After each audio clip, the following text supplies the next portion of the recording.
সমাজে আমরা এমনও কিছু মানুষ দেখি যারা প্রতিনিয়তই নানামুখী হারাম কাজে ব্যস্ত।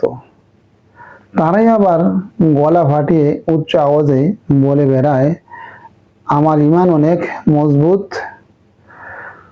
আসলে ঈমান কি আমাদের তা ভালোভাবে জানা দরকার।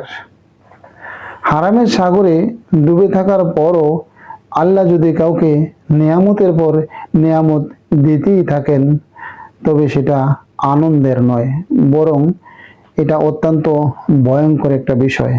মহান প্রভু আমাদের সবাইকে হারাম থেকে বেঁচে থাকার তৌফিক দান করুন, আমিন।